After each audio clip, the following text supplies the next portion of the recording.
Okay, so we are going to look at static equilibrium and how you solve problems using static equilibrium. So remember, this means that a body at rest stays at rest unless acted upon by an outside force.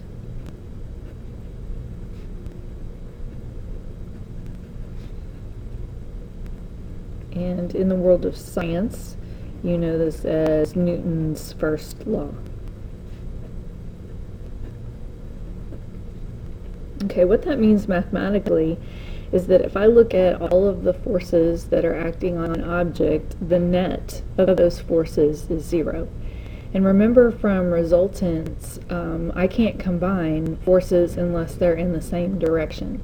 So to determine that a system is in static equilibrium, that means I'm going to look at all the forces in the x direction. If they're equal to zero, meaning they cancel each other out, I have equal and opposite forces reacting each other, then it's in static equilibrium. It would also have to be true for the sum of forces in the y direction. And those are the two equations that we're going to use to solve statics problems. Now, those equations will look different every time we do it, depending on the given situation. So I'll give you an example. Let's say I have a box hanging like this.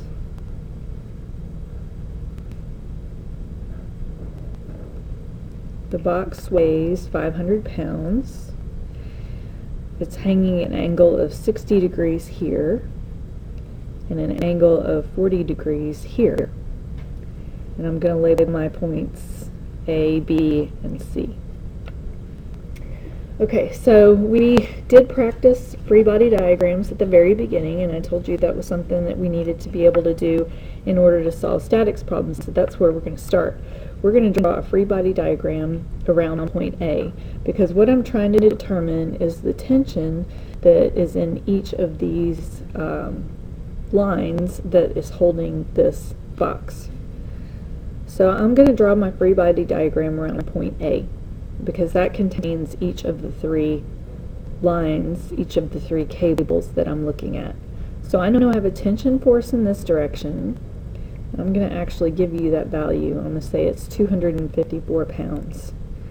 I know that I also have a tension in this direction. So I'm going to label this FC is 254 pounds. I'm going to label this as FB.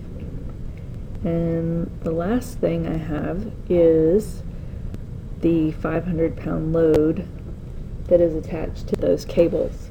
So that is my free body diagram of my cable situation. So in order to use these two equations, I'm going to need to turn all of these vectors into x and y components. So remember, we did that before. I have an FBX and an FBY, and I have an FCX and an FCY. Now luckily this one is only in the y direction, so I don't have to transform that one at all. Alright, so let's start with the one that we know. So we're going to start with FC. I need to find the x component and the y component of that vector.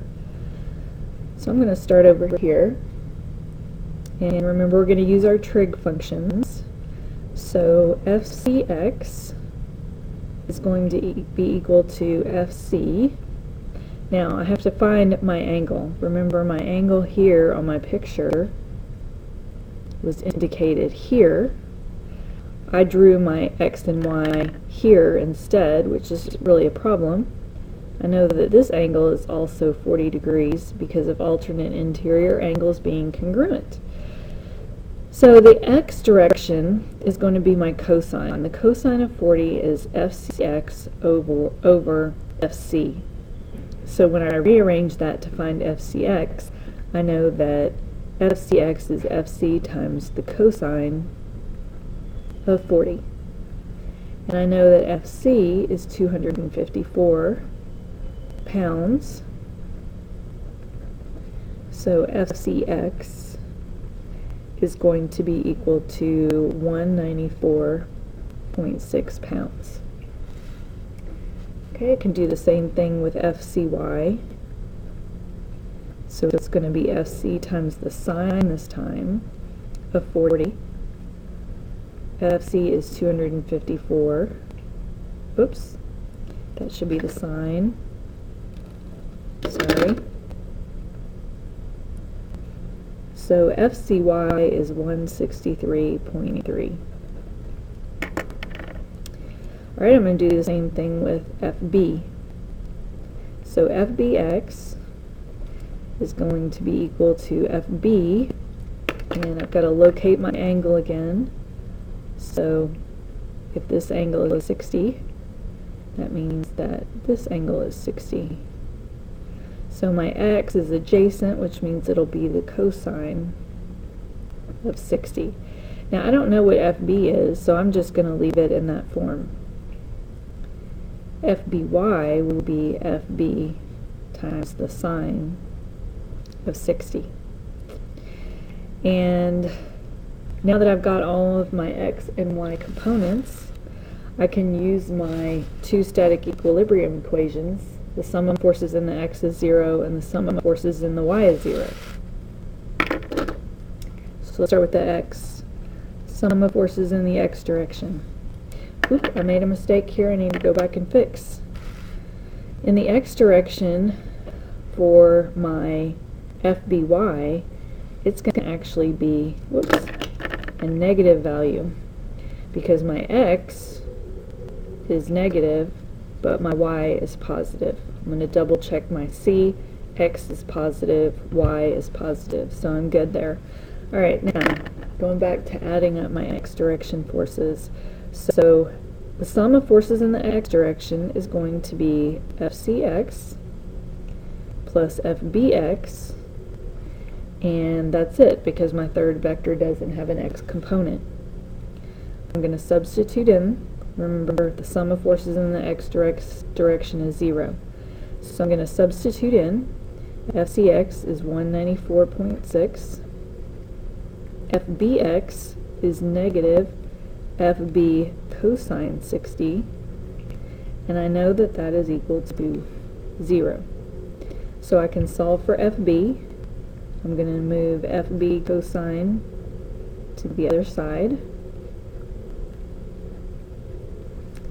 I can divide both sides by cosine 60. And FB is going to be 389.2. So that gives me the force, the tension in the FB line.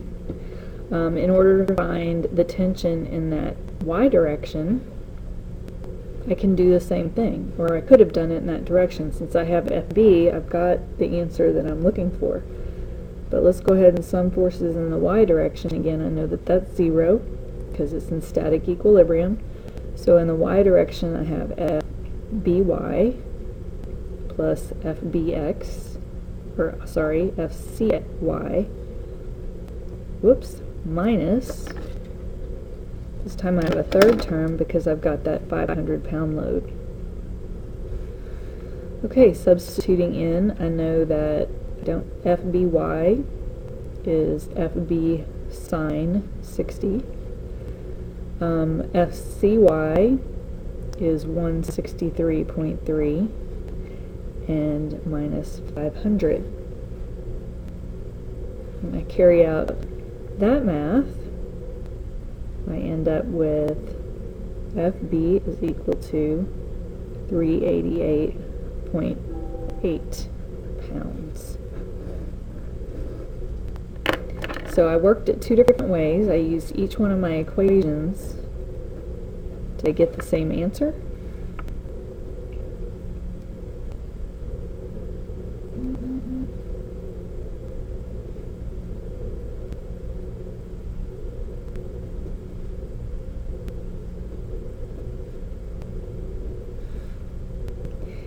And that's it. That's how we determine the tension in those lines, knowing that the sum of those forces is 0. We can do that.